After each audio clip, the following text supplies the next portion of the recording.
My fiancé was attacked and lost his memory at a banquet in the palace. He immediately set his eyes on my legitimate elder sister. When others inquired about me, he merely frowned and said, with such a legitimate elder sister, what right does a mere concubine's daughter have to be matched with this prince? My elder sister instantly basked in pride. As for me, I sighed on her behalf. She had no inkling of the true madness that lurked deep within this man's bones. After the first snowfall blanketed the capital, the injured Prince Yan returned to the city. He had been dispatched southward by imperial decree to manage the displaced populace and returned with great merit, only to be ambushed on the way. Though his body was unharmed, his mind was wounded. It was said that upon awakening, he remembered no one. A few days later, at a palace banquet, he fell in love at first sight with my legitimate elder sister, Du Ningxuan,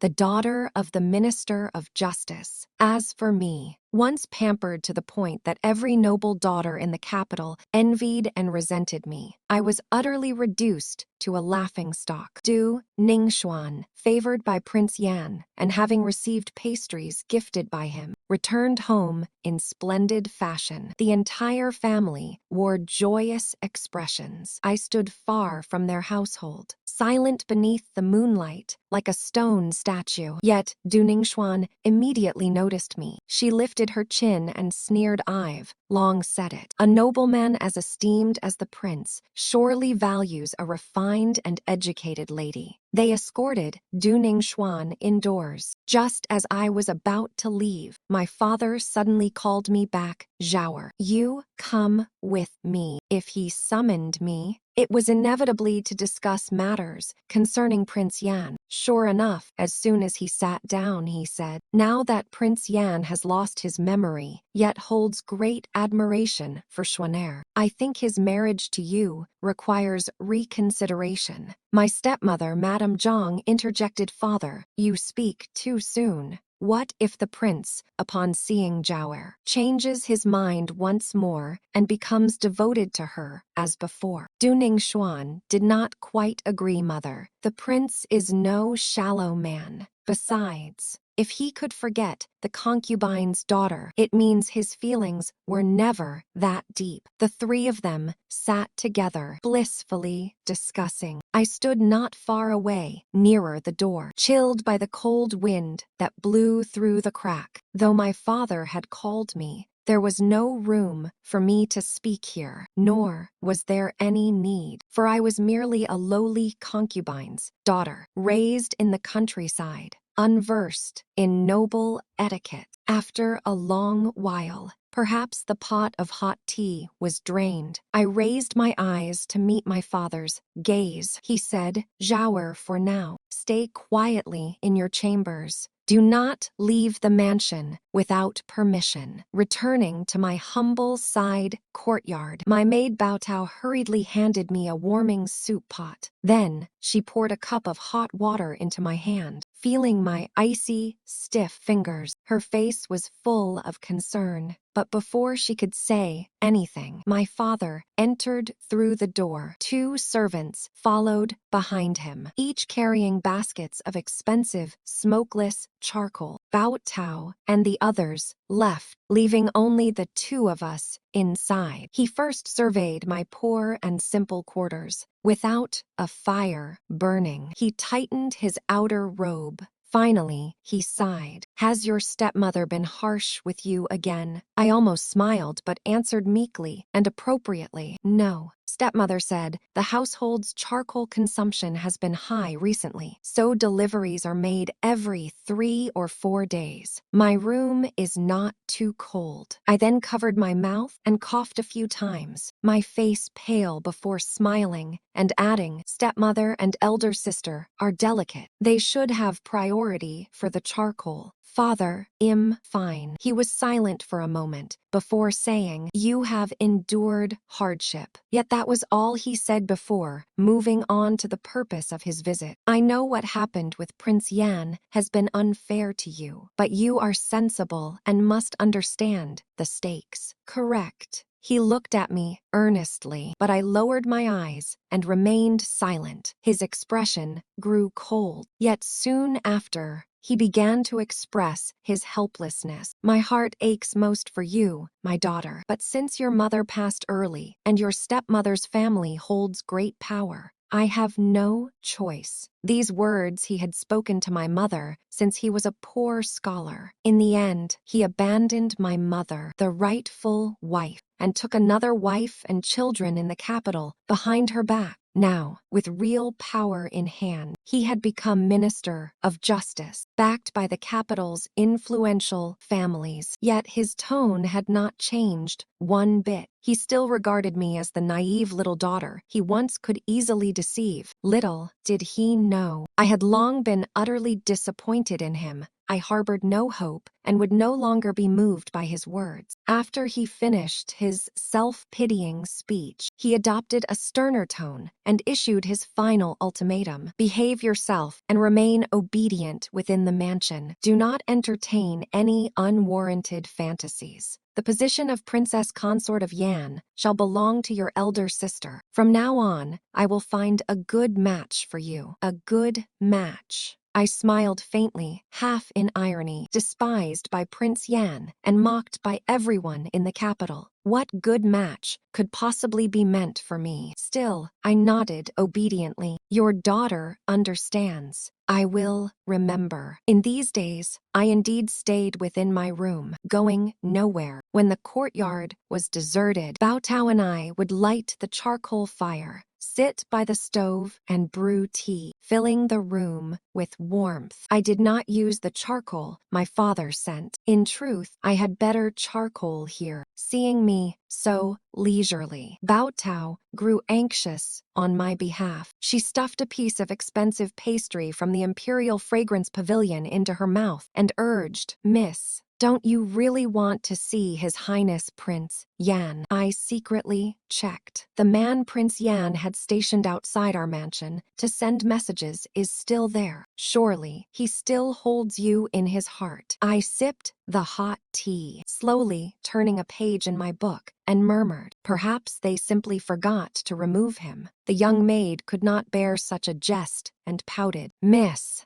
I smiled and coaxed enough. "Why worry? If he truly forgot me, it will not be too late to seek him out later." Bao Tao did not quite grasp my meaning, but it did not matter. She was young, and she need not know what a cruel and cunning man Prince Yan truly was. Moreover, even now, I harbored doubts about his memory loss. While I remained composed, my once triumphant elder sister grew restless. When Bao Tao hurriedly reported that Du Ningxuan was about to visit me, I swiftly extinguished the charcoal fire, opened the window to air the room, then replaced the teapot's contents with fine Longjing tea and brewed a pot of aged tea to receive her. As Du Ningxuan entered, her brows immediately furrowed. I greeted her with a restrained expression. "Sister, please sit." Bao Tao quickly poured sister a cup of hot tea. My room was indeed chilly. She refused to sit on the stool, but accepted the tea. After a single sip, she scowled and almost spilled the tea on my little maid. Du Ningxuan looked utterly disdainful, clearly unwilling to linger a moment longer. Her gaze was haughty as she bluntly said, "Enough. I came only to ask you a few questions. Answer truthfully." I heard that several beautiful concubines were sent to the Prince Yan's mansion by court officials, but all of them died of sudden illnesses. Is that true or false? I blinked and replied, "Naturally false. The prince likely wishes to avoid private ties with those ministers, thus deliberately allowing such rumors to spread. I have heard that those concubines were all secretly dismissed," she said. Du Ningxuan's furrowed brow eased slightly, as if somewhat reassured. She then inquired of me, "The Prince of Yan is cold by nature, and even more ruthless in private. During the time you spent with him, did he ever lay a hand on you?" I looked at her in surprise. "Sister, who have you been listening to? His Highness, the Prince of Yan, is not such a man. He treated me very well, and never." Before I could finish, she interrupted me with displeasure. "Enough. Who wants to hear your nonsense?" Looking down on me from her lofty position, she sneered and asked half-sister, "Surely you still harbor feelings for the Prince of Yan, don't you?" I lowered my head and whispered, "Your sister dares not." She stepped forward, raised her hand, and struck my cheek disdainfully, saying, "Good. You'd better never forget your place. The Prince of Yan once fancied you, but only because he was beguiled by you. Once bored, he discarded you, and you still foolishly dream of truly becoming the Princess of Yan. Ha, a frog at the bottom of a well, deceiving only yourself." After she left, Bai Tao closed the doors and windows tightly and rekindled the charcoal fire. Seeing me still standing there, her eyes reddened instantly. She came over and clasped my arm. "Miss, the eldest young lady was far too harsh. Please don't take it to heart." Yet I suddenly laughed aloud. I patted her head and said, "It's nothing. I was just lost in thought."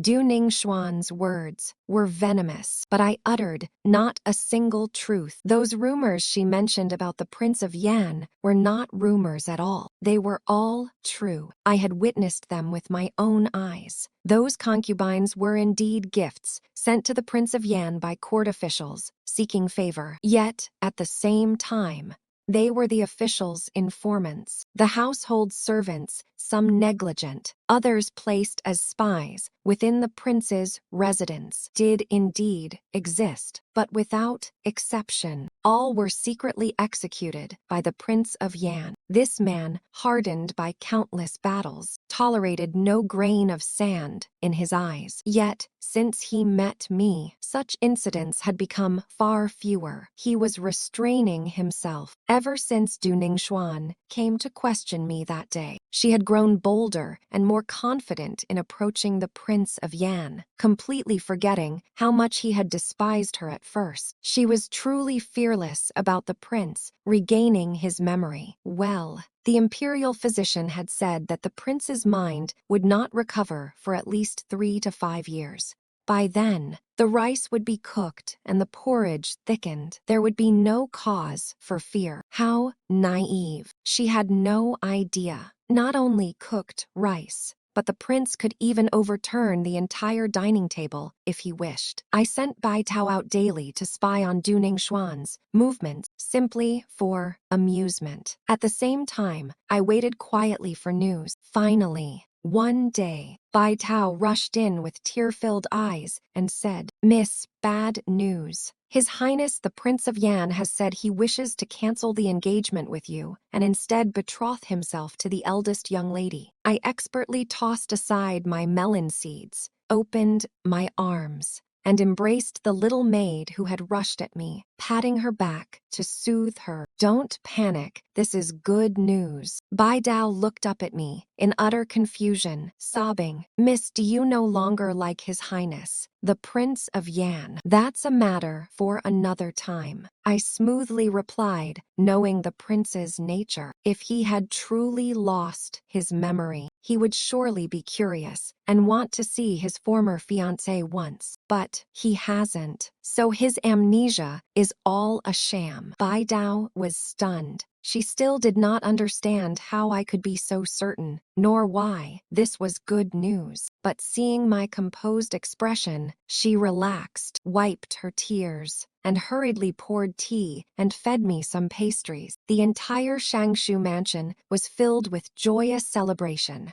Quite unlike the day when the Prince of Yan's envoys came bearing betrothal gifts for me. That was simply because Du Ningxuan was the esteemed legitimate daughter in everyone's eyes, while I was merely a so-called illegitimate daughter, orphaned of my mother, early and unloved by my father. Even my own younger brother sided with them, celebrating together. Though Du Ningxuan glared coldly at me, she was affectionate and attentive toward my father's only legitimate son. the young master of the Shangshu family. I stood behind the artificial rock and overheard her laughing as she asked my brother, "I stole your sister's engagement. Do you blame me?" My brother Du Fengming replied indifferently, "What's there to blame? Besides, you are my legitimate sister, and she, a country bumpkin, is not worthy of such a fine match." I listened silently, listening to how, after our mother's death, it was only through my gathering and selling herbs on the mountain that my brother could avoid starving and continue reading the sage's books. Yet behind my back, he looked down on me. At first, I was indeed somewhat hurt,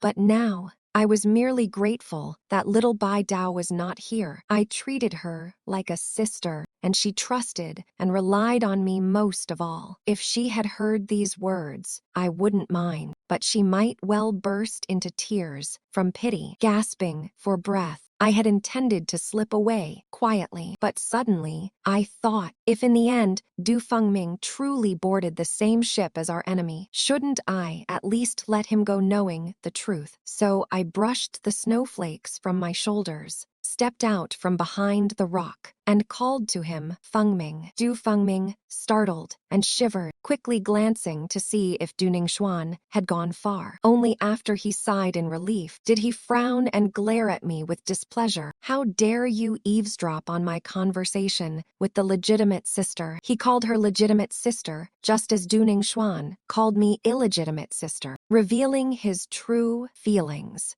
I no longer scolded him, but calmly said, "Sister has something she wishes to ask for your help with." Unexpectedly, he immediately stepped back and asked cautiously, "Is it about the Prince of Yan?" I nodded. His expression instantly changed. He said, at once, "Impossible. Sister, the Prince of Yan himself said he wants to break off the engagement with you. Why would you continue to humiliate yourself? Besides, he is now deeply in love with the legitimate sister. If you do this, wouldn't you be hurting her feelings? I won't help you. Give up on this." He refused without even hearing what kind of help I needed, and did so with such high-sounding reasons. I sneered inwardly, but stubbornly said, "It's just delivering a letter for how well sister once treated you. Can you not do me this small favor?" "A small favor? How is this a small favor?" he said irritably, pacing back and forth before me with his hands behind his back, lamenting my stubbornness. "If I help you, how am I supposed to face the legitimate sister? It's just a marriage. You women are always so dramatic." He finally stopped before me, wearing a look of impatience. Then he repeated exactly what our father had said in my room. "When I become Minister of Justice, I'll find you a good match myself. How's that?"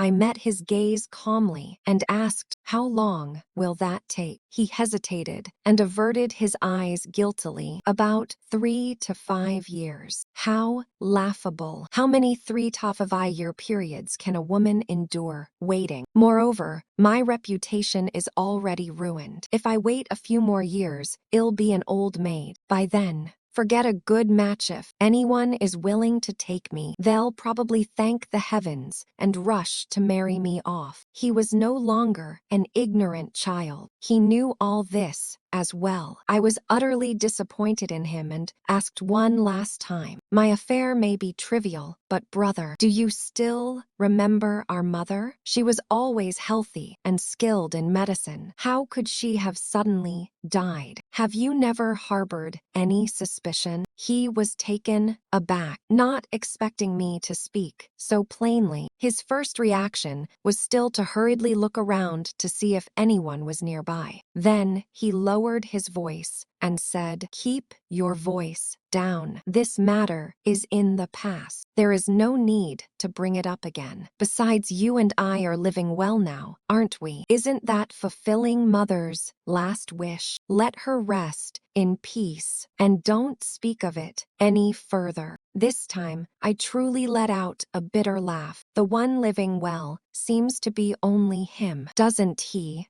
after Zhang, the legitimate wife, gave birth to Du Ningxuan. She was injured and could no longer bear children. Yet she would not tolerate any of the concubines bearing sons. That was when they thought of Du Fengming, who was raised in the countryside, and reluctantly brought me back along with him. He is living well because when he was young, he had his mother to care for him, and after she passed away, he had me to look after him. And now, he is the only son of the minister's mansion, entrusted with great expectations by his father. How could he not be living well? Moreover, under the instigation of others, he might even believe that my current life is thanks to his favor, a perfectly good man, now reduced to a beast, incapable of distinguishing right from wrong, forgetting loyalty for profit. Or perhaps such a nature was ingrained in him from the start. I turned and walked away, not once glancing back at him. After saying so much to Du Fengming, one thing was true. I needed to contact the Prince of Yan,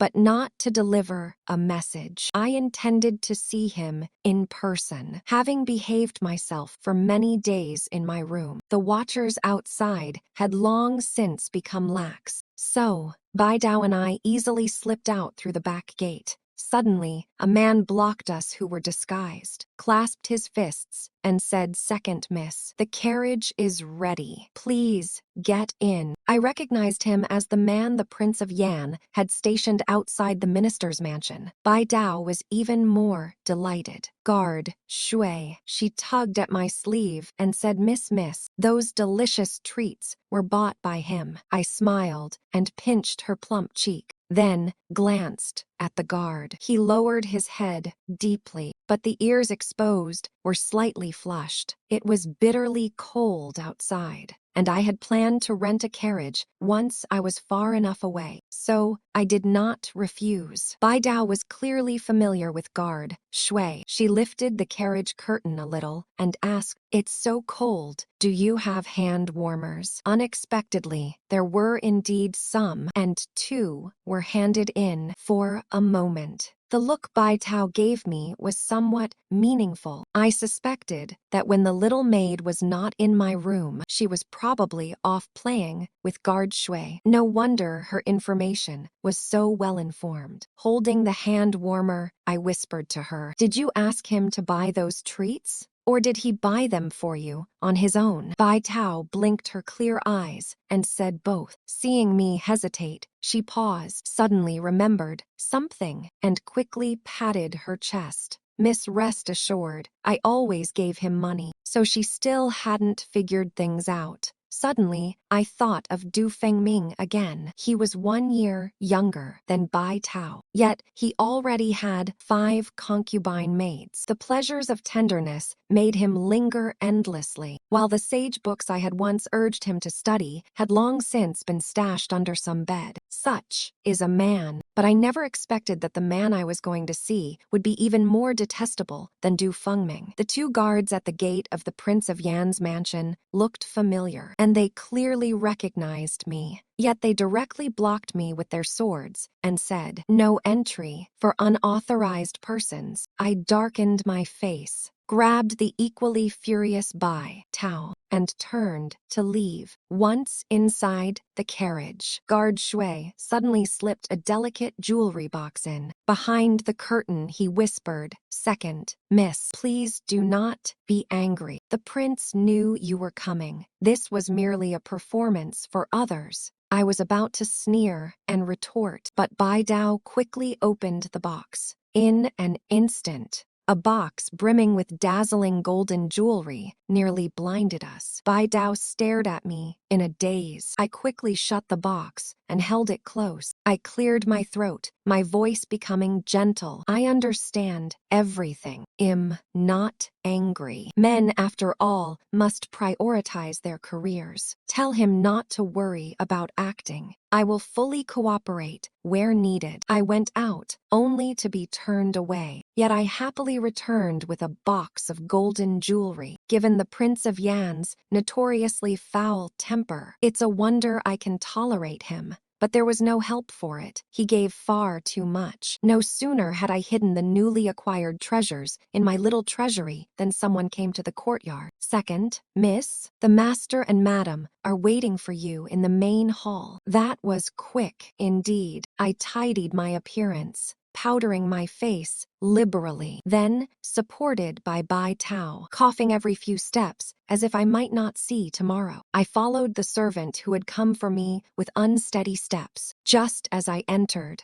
tears I had forced back along the way had not yet fallen when someone confessed before I could. "My father, my mother, your daughter, knows she was wrong." Du Rujan, the third sister born of a concubine, knelt on the ground, crying so bitterly her tears fell like spring rain, full of remorse. She wiped her tears with her sleeve and trembled as she said, "I thought of how hard father and mother work every day. But your daughter is useless. It would be better to marry off early, to save the household some expense." Her words were not clever, and Jiang showed no mercy. She snorted coldly and said to father, whose face was ashen, "Master, look at the good daughter you raised. One consorts with outsiders, another entangles with her brother-in-law. None know shame. They bring disgrace to the household." I immediately knelt, bowed my head low, saying nothing further to avoid adding fuel to the fire. Father's tone was burning with anger as he first scolded Du Rujan. "You unfilial girl, I thought you were timid, but you are indeed very bold. The heir of the Marquis mansion is beyond your reach. Your brother invited him here as a guest, yet you took the chance. What a disgrace, making a fool of yourself. Is the household short of food and drink? Or do you want to degrade yourself to be married off? You are heartless.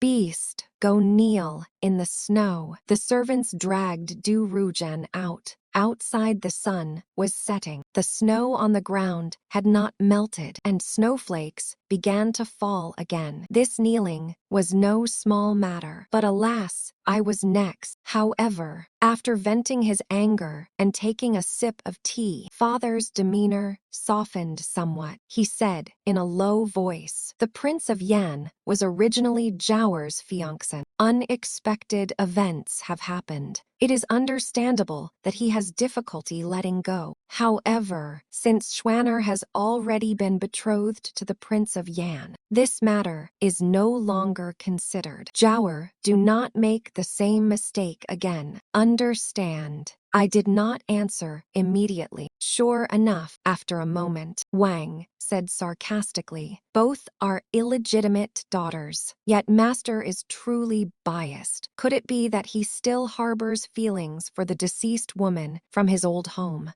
Du Ningxuan also called out plaintively, "Father." Father coughed and fell silent. I lowered my head and couldn't help but curl my lips. The Prince of Yan was still too quick to scold. My father's hypocrisy and cunning far surpassed him. He spoke only a few words on my behalf, leaving me no grounds to resent him. Though his words were just words, they did not change the reality that I would still be sent by the legitimate mother to kneel in the snow. Moreover, because of his apparent favoritism, Du Ningxuan felt resentful and in anger fetched a horsewhip intending to strike me. Before she could do, Fengming hurried over, shouting loudly, "Elder sister, father, mother, the Prince of Yan has arrived." No one expected the Prince of Yan to visit so suddenly. Father and the legitimate wife quickly went to the front courtyard to welcome him. Du Ningxuan dropped the horsewhip and shyly prepared to return indoors to change clothes and freshen up. But after only a few steps, she suddenly turned back. She looked at Du Fengming, a faint, inscrutable smile playing on her lips. "Brother, your timing is impeccable for bringing news. You still haven't heard, have you? Your sister went to the Prince Yan's mansion today, causing a scene, foolishly trying to snatch away my betrothed. Du Fengming's expression froze momentarily. Under Du Ningxuan's pointed gaze, he picked up the horsewhip.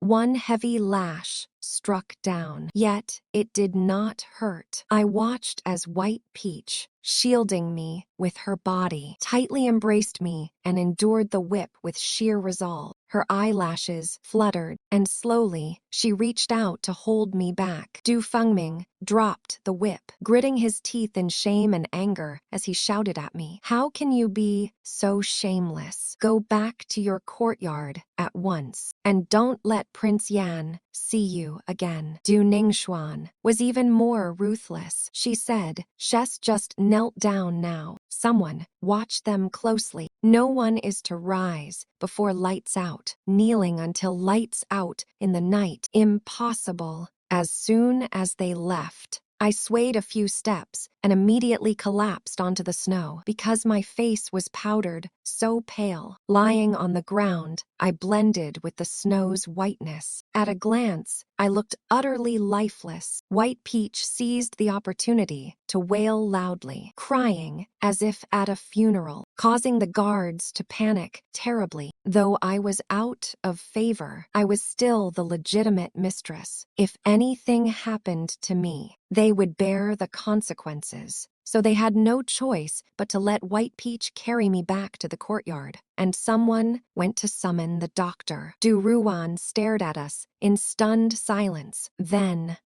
glancing around to see no one paying attention, she scrambled up and followed behind me. Once inside my room, she pretended to wipe tears with her sleeve and asked with feigned concern, Second sister, are you all right? It's all my fault for being slow to react. Otherwise, I would have taken that whip for you. After all, you once treated me so well. I was eager to check White Pete's injuries and met her belated concern with a cold glare. About to tend to White Pete's wounds. Are you going to leave now, or do you want me to serve you tea? She was frightened by my harshness, then bit her lip and hurried out of my room. This was my first misjudgment of her character. I had thought she shared my plight, and, seeing her youth, had somewhat defended her before my stepmother. But, in truth, I endured more punishment and humiliation because of her, while she flattered Du Ningxuan, secretly sowing discord between Du Fengming and me. In the end, she got what she wanted. Du Fengming and Du Ningxuan now seemed as close as siblings. Yet after being used and discarded by Du Ningxuan, she slinked back to me in tears repentant. But I have no place for Traitorsi, only grant one chance. In the room, a charcoal fire was lit. I lifted White Pete's clothing to examine her. Fortunately, the little girl usually dressed warmly, like a plump little ball. The whip had hurt her, but not injured Heronly. A fierce bruise, a mottled purpled mark, marred her pale back. This was a fine girl I had raised with care and nourishment. I had never even dared strike her once. Seeing my grim expression, White Peach cupped my hand to comfort me. Miss, it doesn't hurt. Please, don't be angry. I sighed and stroked her head. She had been sold by her parents to human traffickers and passed from hand to hand until she arrived at the Prime Minister's residence. The day I first entered the mansion, my stepmother showed me no kindness. She ordered her attendants to assign me maids. Only White Peach voluntarily chose to serve me. She said I was like the only sister in her family who had treated her well, but that sister had married young and later died in childbirth. She thought I would be a good mistress, so she mustered her courage to be brave. For once, I could not let her down.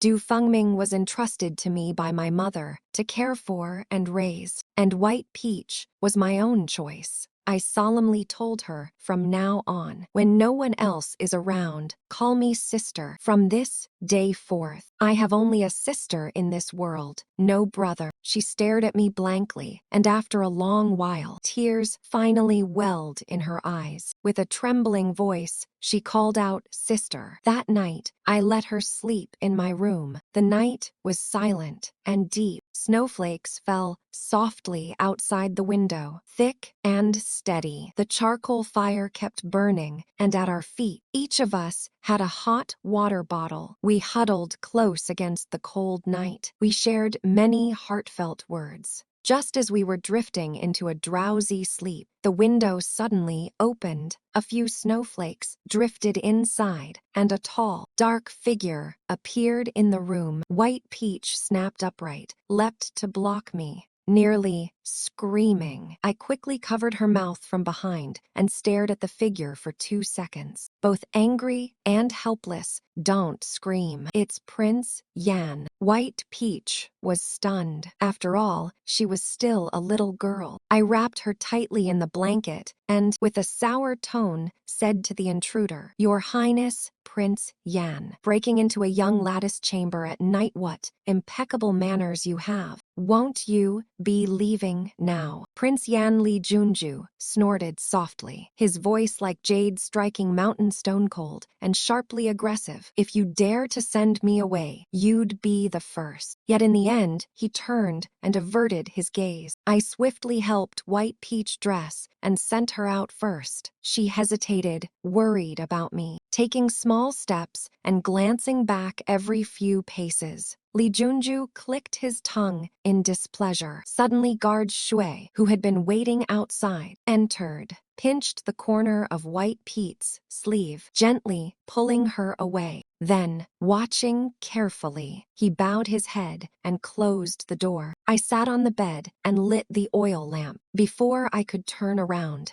a heat pressed against my back. He had been considerate enough to remove his snow-dampened outer robe. Li Junju held me tightly. I pressed down his large hand and calmly said, "Give Duning Xuan a box of pastries." He was momentarily taken aback, then suddenly burst into muffled laughter, his chest shaking with amusement. He pinched my chin, making me meet his sharp yet gleeful eyes. He pressed his nose to mine and whispered, "That's what I had left over. Usually, my leftovers are for the dogs." I still did not smile, my gaze steady and unruffled. He was unfazed and leisurely pulled a palm-sized box from his sleeve, placing it in my hand. A luminous pearl, with such quality truly one of a kind. I immediately took it and tucked it beneath my pillow. Then, with a sly smile, I looped my hands around his neck. "Your Highness, Prince Yan, you are far too courteous. A gentleman is not only dignified, but generous." Li Junju grinned and ground his teeth, suddenly leaning in to nip my cheek. "Little miser, do you love me or my fortune more?" "Can't I love both? You must choose one." I fell silent. Li Junju's expression instantly became vivid, gnashing his teeth. "Do jiao jiao." I quickly kissed his handsome profile and coaxed,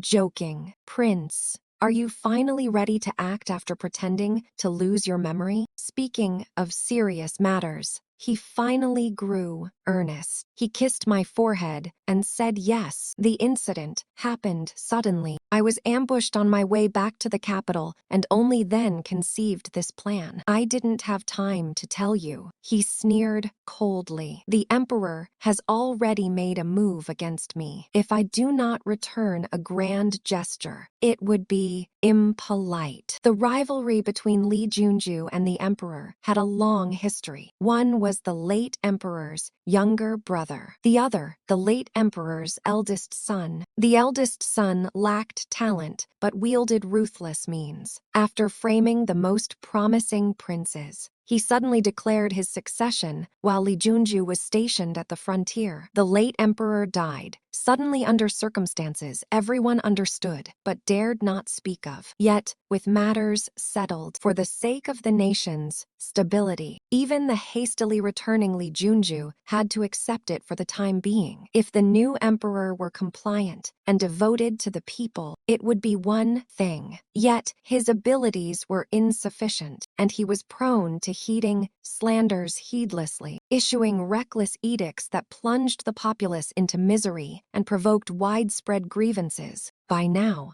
Li Junju had eradicated the last treacherous minister close to the emperor. Driven to desperation, the emperor resorted to dispatching assassins to eliminate Li Junju on his journey back to the capital. I was well aware of all this, yet I placed a hand gently over his lips, widening my eyes innocently, as I said, "Enough. There is no need to tell me any further. I am but a delicate young lady of the minister's residence. I cannot bear to hear such matters. The affairs of you men are best left to yourselves." Li Junja's smile was ambiguous as he grasped my fingers and kissed them lightly. "Oh, you mean the fragile young lady who once broke my leg with a single chair." I was truly innocent. He must have been referring to the time when I disguised myself as a man and secretly ventured out with him, only to unfortunately encounter bandits. Heaven knows I only wished to lend him a hand, for the other side seemed to outnumber us greatly. But my aim was poor. When the bandit dodged aside and I saw him suddenly standing behind me, it was already too late. Feeling guilty, I cleared my throat and said solemnly, "Let bygones be bygones." He laughed foolishly, slowly pressing my hands down as his voice turned husky. "Very well, we shall not speak of it. It has been many months since we parted, and I have longed for you wildly. Tonight, may I stay?" Before he could utter the word stay, I planted my foot firmly on his deliberately exposed, muscular chest and slowly sat upright. It was rumored that Prince Yan was temperamental and unpredictable, but little did they know I was far more adept at turning my back and denying someone than he was. I fixed my gaze upon his eyes and spoke each word distinctly. "Do you know that because of your sudden whim, I nearly suffered a beating upon returning home? It was only thanks to white peach protection." Lowering my eyes, tears threatened to spill. "Otherwise, tonight you might not have seen me at all." His smile stiffened. If not for the minister's residence being swarming with his informants, he might have truly believed me. Yet even so, his heart ached. Li Junju sighed, his gaze filled with both tenderness and slight displeasure. "I told you long ago to move into my mansion, but you refused. Neither willing to move nor to marry. How long must I wait?" His tone grew urgent, seeming even more eager to wed than I was. But I merely gave him a calming look. "Compose yourself, Your Highness. You are destined for greatness. How could you be troubled by mere matters of love?" He nearly twisted his nose in frustration. "I think you simply have not had enough fun yet." But helplessly, he could not dictate my will. "Enough, little madman." He opened the door, and the cold wind outside whipped his robes, scattering a few snowflakes upon his tousled long hair. His tall figure resembled an immortal lord amidst the clouds. Yet, when he turned his face, his expression was fierce and terrifying. "At most, 1 month after my affairs are settled. Whether you wish to marry or not, you shall." At most, 1 month. I lay upon the bed,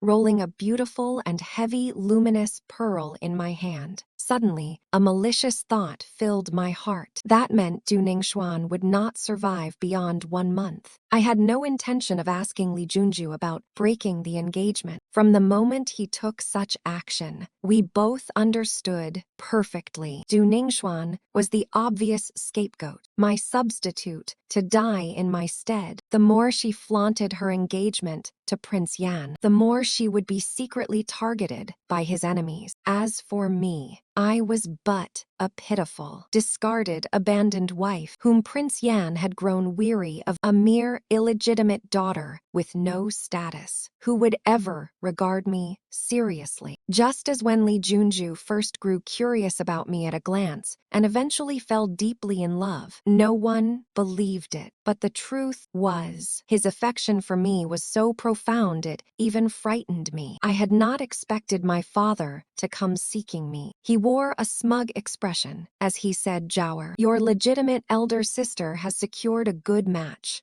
and I have found a fine prospect for you as well. The heir to the Marquise estate Kao Yuan is of esteemed status, handsome in appearance, and a close friend of your younger brother. He has visited our residence before. You must have seen him." I replied with a faint expression. "I have seen him. He looked respectable, but was no good man." My father nodded approvingly. "Excellent. I have invited him to visit tomorrow. Dress well if he favors you. It will be a joyous occasion." I forced a smile in response. After seeing him out, my expression turned cold. I had never witnessed a proper family arrange a marriage like this. First, they arranged a meeting to evaluate me, as if I were a concubine or a gift to curry favor. At least I feigned treating him as a father, yet he refused to even regard me as his child. Selling a daughter for status was as repugnant as his past act of abandoning his wife to cling to power. I pondered for a moment, then called White Peach over and said, "Doesn't do Ruan fancy the heir Kao Yuan. Go tell her this news so she can prepare properly." White Peach nodded obediently. "Yes, sister." I smiled as she left, then leisurely settled upon the couch. I had no intention of meeting Kao Yuan, though Lee Junju doted on me. If he discovered I had contact with another man, he would surely rage. How else could I hide within this residence and watch this family fall from the clouds into the mire? I had given Du Rowanane opportunity, thinking she might fulfill her wishes by climbing onto Kao Yuan, but I underestimated her. I raised the teacup in my hand, pausing briefly. Du Ruan, sitting opposite me, immediately looked at me anxiously. "Second, sister, what is wrong?" Early this morning, she had sent for me to come to her room, saying she had urgent matters. Yet, when I arrived, she hesitated and would not speak clearly, pouring me tea and engaging me in idle chatter. I sighed silently and put down the cup. "It is a bit stifling." Du Ruan was startled, quickly rising to open a window. "I forgot, second sister. Your room lacks charcoal fire. You must be uncomfortable. I will have White Peach share some of mine with you shortly." When she returned, I had already finished the tea. Her eyes brightened instantly. She finished her own cup, then held it with difficulty and said, "Actually, father has something to say to you regarding Kao Yuan." She was vague and unwilling to clarify, so I pretended to be anxious and pressed her to explain. Her face showed inner conflict. Finally, biting her lip, she said, "Second sister, please come with me." I followed her through the snow-dusted corridor, and she led me to a vacant guest room in the front courtyard. By the time we entered, her face was flushed, and she immediately removed her outer robe. "Second sister," she turned to call me, only to be knocked unconscious by a swift strike from my hand. White Peach entered to help carry her to the bed. Puzzled,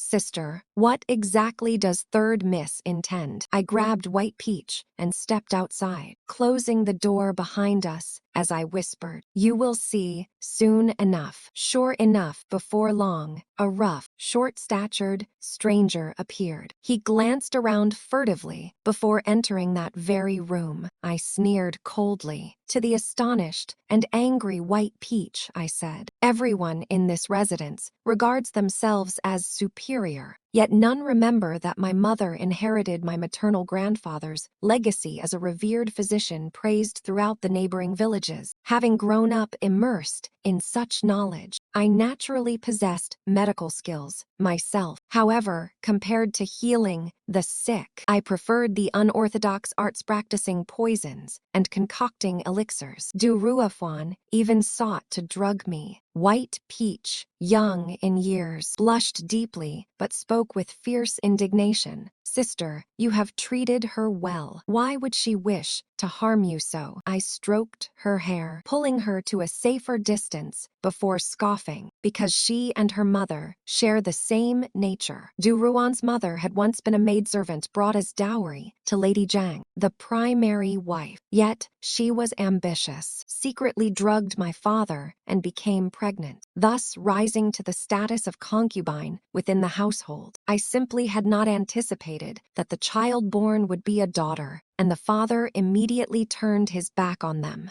Madame Zhang seethed with resentment, and once the child was delivered, she finally found her opportunity to strike. The concubine could not endure the torment and passed away within a few years, leaving behind only Du Rujun. I gazed at my father and young master Kao Yuan as they emerged from that corridor, and remarked coolly, I overestimated her. I thought she would wield this tactic against Kao Yuan, but to my surprise, she faltered before a man and yet struck ruthlessly against me. After all, had it been discovered today that I was involved with a rogue, Kao Yuan would surely have rejected me, leaving her as the sole available young lady in the household. Such a roundabout scheme might have succeeded, if only she were not so foolish. Miscalculating entirely, I watched as my father sensed something amiss in that room and attempted to leave, only to be playfully blocked by Kao Yuan. At last, with a darkened face, he ordered the servants to barge in, unleashing a scene of chaos. I returned to my small courtyard with Bai Dao before long news arrived as expected. My father had sent Kao Yuan away and was now furiously berating Du Rujun and that rogue in the main hall. I had no intention of witnessing this spectacle, lest I be sullied by association, and someone would surely be displeased if they knew. A few days later, a dilapidated little red sedan chair was carried out the back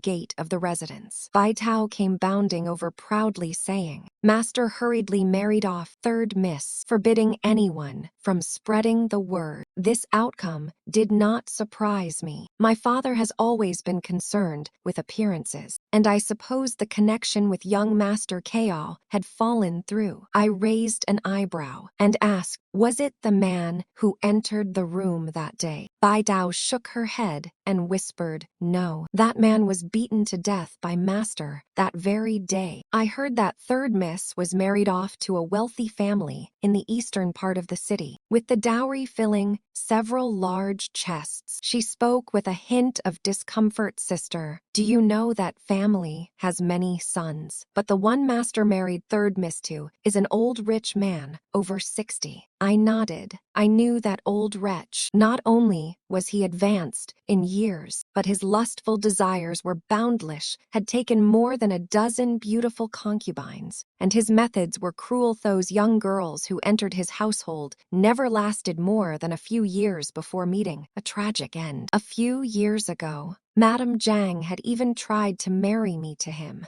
Had it not been for Li Junji's attention at that time, I would have long been a bride. I felt a twinge of regret. After all, I had spent a considerable sum investigating every corner of that family, inside and out. I was just waiting to marry in and make my mark, hoping for sudden wealth. But ever since I witnessed Li Junji's treasury, rich beyond measure, I abandoned such ambitions entirely. I am but a fragile daughter of a concubine. If I can simply lie Lo, why not do so? After the incident with Du Rujun, father wished to keep a low profile for a while, but the household suddenly grew bustling, for he was forced to remain at home on leave, and the position of Deputy Minister of Justice that Du Fengming had hoped for was instead given to a more capable man. The entire minister's residence was reprimanded by the emperor. Their position had been too early and obvious, yet they had not anticipated that the crown prince's amnesia would ease the conflict with the emperor. Yet, while the crown prince had lost his memory, the emperor had not.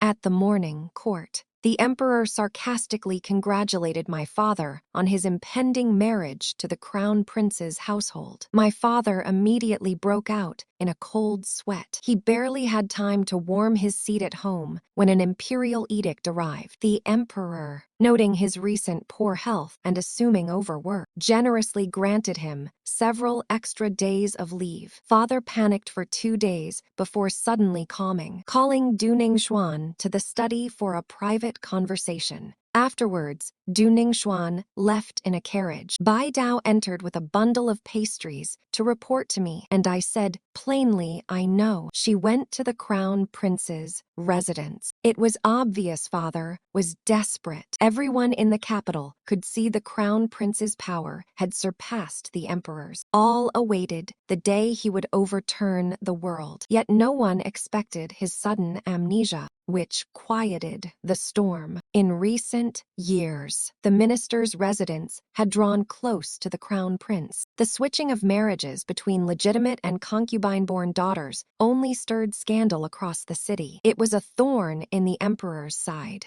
Though the crown prince's amnesia had softened relations, the minister's household was on pins and needles, awaiting disaster. Before sunset, Du Ningxuan returned home. I stealthily crept over and hid outside the window to eavesdrop. Inside the study, Du Ningxuan spoke with difficulty. Father, His Highness, the Crown Prince, said the wedding must be grand and is still preparing, so my wedding date cannot be moved forward. Father frowned and pressed, and the others, what did he say about what I told you? Du Ningxuan clenched her handkerchief. Her voice low and embarrassed the crown prince. Does not wish to rebel. He even scolded his daughter. She could not hold back her tears, saying, if he did not care for me, had I spoken those words to him today, he might well have killed me. Father, I dare not anger him again. Next time, please do not send me to speak. Father remained silent. Du Fengming waited anxiously nearby and could not help but ask, what about me? Half-sister, did you mention me to your husband? Du Ningxuan cried for a moment, then ceased and replied coldly. His Highness agreed. You should go to his residence tomorrow. He will arrange a good post for you. Du Fengming was overjoyed, laughing. Thank you, half-sister, but his happiness struck a jarring note in the heavy atmosphere. He awkwardly cleared his throat and fell silent. After a long pause, father said, the emperor has recently sent men to watch our residence constantly. He is eager to act. Very well, I will pay a visit myself one day. I do not believe the crown prince will not listen. I slipped away quietly. With the emperor distracted, the minister's residence was in turmoil. Now was the perfect moment. Li Junju indeed read my mind. The next day before father could make his visit, the emperor urgently dispatched the guard troops to surround the entire minister's residence. Take the crown princess away. Du Ningxuan, bewildered, screamed and hid behind father, but was roughly dragged out by soldiers. Father tried to stop them, shouting in anger, what are you doing? The leading officer stared coldly and said, the crown prince is in rebellion. The minister of justice is an accomplice. By imperial order, arrest them immediately. Over 100 people from the minister's residence were thrown into prison, except for Du Ningxuan and me. Du Ningxuan was taken by the emperor's men. The emperor, cornered and desperate, believed rumors that the crown prince truly cared for her and intended to use her as leverage.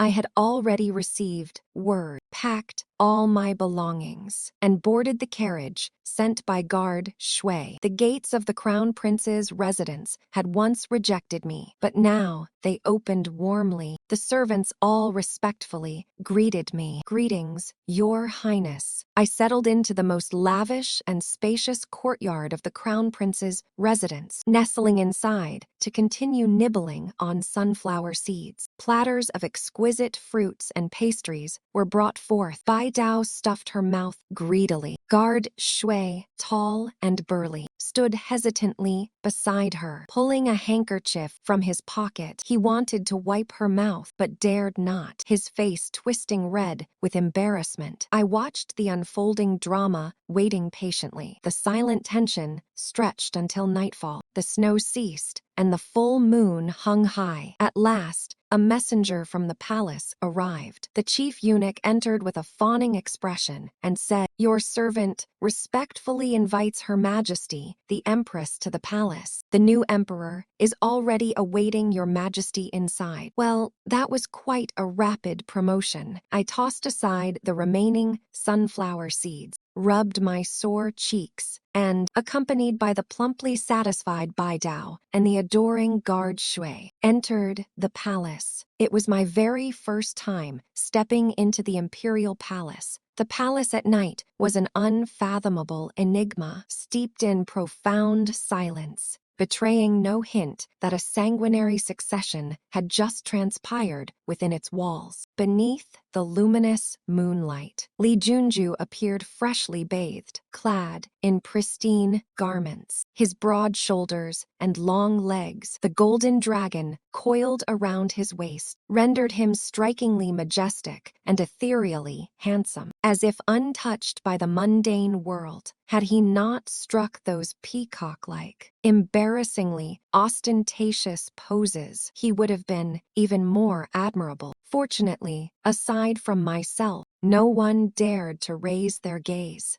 I silently approached his side. He remained upright and proud, yet his eyes were fixed intently upon me. We exchanged glances. After a long while, unable to bear the silence any longer, I casually broached a topic. "How shall I address you now?" "Your Majesty, Your Imperial Highness." His status had shifted so abruptly that I found myself still unaccustomed. Li Junju, anger flashing in his eyes, grasped my shoulder and ground his teeth. "Is this all you ask? Have you not noticed what is different about me today?" As he spoke, he deliberately spun around before me, showcasing his new dragon robe. Suddenly, I grasped his peculiar line of thought, applauding with hands raised and shaking my head in admiration.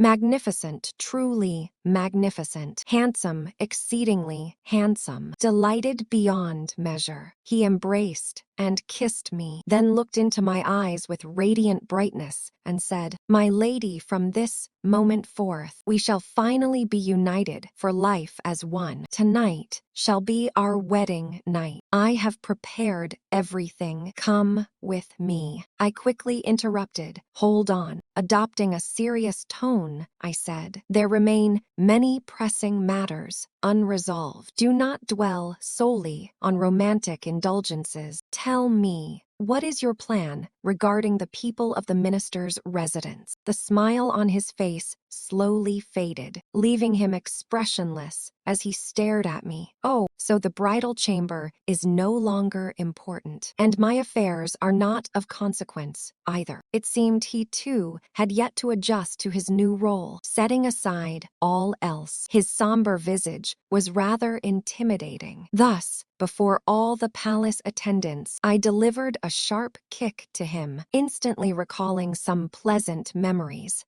His complexion immediately returned to normal. Gently, he took my hand and addressed the servants. Bring Du Ningxuan here. He paid no heed to Du Ningxuan's fate, yet unexpectedly Du Ningxuan survived. When brought in, she was disheveled and trembling, collapsed on the ground, too frightened to raise her head. I sighed, reflecting sometimes death is a relief compared to living. She shuddered, abruptly lifting her head to stare at me in disbelief. I smiled warmly at her and spoke kindly. Eldest sister, since you so desire to become a princess consort, perhaps your younger sister can assist you. I shall arrange for that wealthy old man from the eastern city to nominally adopt you as a carefree prince. You marry there as princess consort, and it will be good company for the third sister. Du Ningxuan's eyes reddened, and she seemed ready to leap at me and bite. Who do you think you are? Li Junju, idly braiding my hair, cast a cold glance her way and furiously retorted, "How dare you insult your empress? Who do you think you are?" Guards, slap her. Immediately, two coarse matrons stepped forward, delivering slaps from both sides that echoed through the hall. Li Junju, already displeased that I had been bullied in the minister's household, finally had a chance to act, wishing he could have them beat Du Ningxuan to death outright. I hurriedly ordered them to stop, but it was too late. These women, acting on Li Junju's command, spared no strength. Du Ningxuan's face was swollen beyond recognition, her gaze growing vacant. I lost interest and had her dragged away, yet she suddenly regained composure, fiercely breaking free, crawling to Li Junju's feet, tearfully muttering, "Your Majesty, do you no longer love me? Why?" Li Junju looked down on her with contempt, as if she were a repulsive insect, and disdainfully kicked her aside. Seeing her stubbornness, I sought to enlighten her. Why would His Majesty favor you? Have you forgotten how His Majesty's name came to be? Du Ningxuan was stunned. Li Junju was the youngest son of the retired emperor, born in his later years to a palace maid. The old emperor passed away shortly after granting this palace maid a status. The succeeding emperor ascended smoothly, regarding this younger brother, about the same age as his own son. He perceived no threat and spared his life, but there was no mercy. The palace maid had painstakingly raised him alone, and lacking anyone else to name him. She simply called him Junju because he was the retired emperor's ninth son. Li Junju lay low for years, earning distinguished military merits on the battlefield, successfully concealing his scars beneath his brilliant reputation and volatile temperament. Thus, no one remembered he was illegitimate. His childhood was even harsher and more difficult than mine. People like Du Ningxuan, who constantly flaunted their legitimate status, had long trampled on his many sensitive spots. Had it not been for my wish to have her dealt with by me, Du Ningxuan would not have survived until now. Her mouth was silenced, eyes full of regret as she was dragged away. I was satisfied with my handling of the matter, but Li Junju hesitated slightly. "Are you really going to grant that old man a princely title?" He was aware of all that had happened in the minister's household and naturally remembered that old wealthy man. I smiled and met his gaze. "It is merely an honorary title, non-hereditary, with no fief. When the old man dies, it ends. Besides making that detestable family indebted to us, we can also annually increase their taxes, enriching the treasury." Li Junju grinned wickedly. "My lattice strategy is brilliant. Your husband is delighted.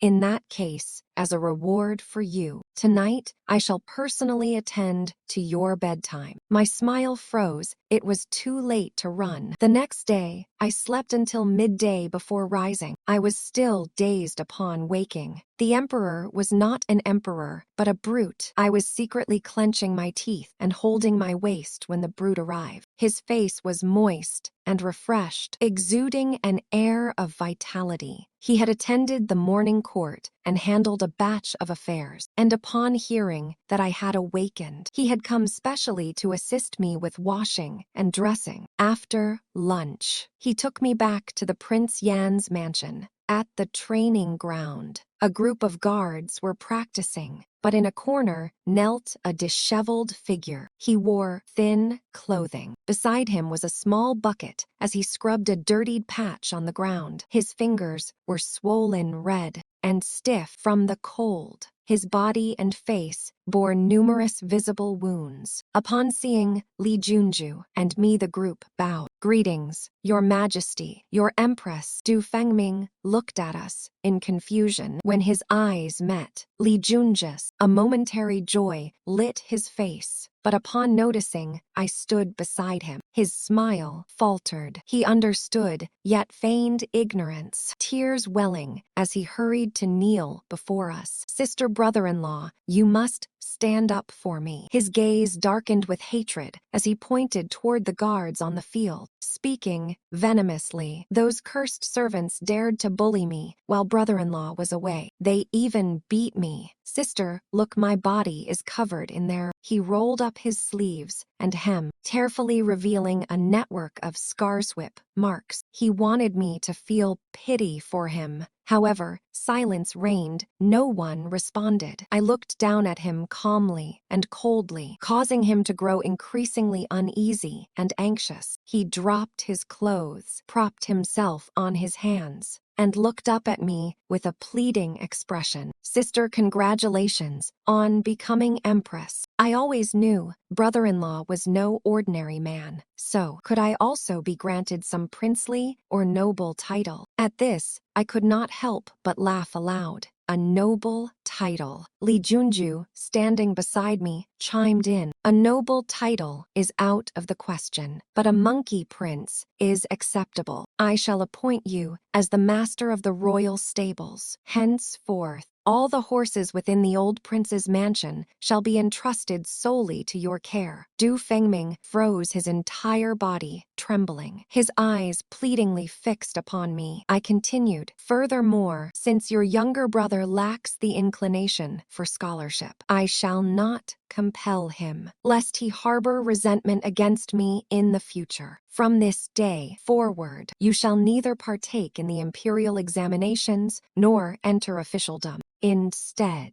devote yourself wholeheartedly to tending these horses." Du Fengming could scarcely believe his ears and cried out, "Sister." Li Junju, supporting my waist, turned me around. I pretended not to hear, but he cast a sinister glance back, leaving behind these words, "If even one horse falls ill and dies, you shall not live." He was greedy for power and profit. Thus, I resolved to sever all his delusions, ensuring he would dwell in regret for the remainder of his days. I spared only his life, out of respect for our mother's dying wish. Yet I was not his biological mother. I had painstakingly raised him, ensuring he wanted for nothing and could study in peace, sustaining him until the moment the capital sent someone to fetch us. Toward him, I had fulfilled every duty to the utmost. No further responsibility remained. As for those detained in the minister's residence, I instructed Li Junju to release the innocent, providing them with silver so they could find new paths. In the end,